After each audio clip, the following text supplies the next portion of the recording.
The Dxuscreen is a portable dual-screen laptop that is designed to increase productivity and creativity. It features a 13.3 inches main display and a 12.5 inches secondary display, both of which are touchscreen displays. The laptop also has a full-size keyboard and a built-in battery that provides up to 10 hours of power. Here are some of the key features of the Dxuscreen. The dual-screen design allows you to multitask more efficiently. You can use the main display for your main task and the secondary display for reference materials, taking notes, or chatting with friends. Both the main and secondary displays are touchscreen displays, so you can interact with your content directly. The full-size keyboard makes it comfortable to type for long periods of time. The built-in battery provides up to 10 hours of power, so you can use the Dxuscreen on the go.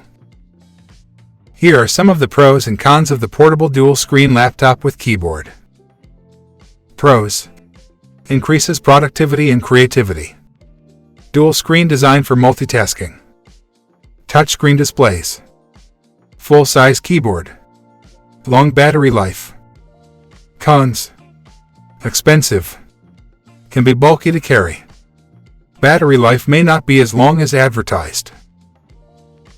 Overall, the Dxuscreen is a great option for people who need a portable and versatile laptop. It is especially well suited for creative professionals and students who need to multitask. Thanks for watching. See you in next video.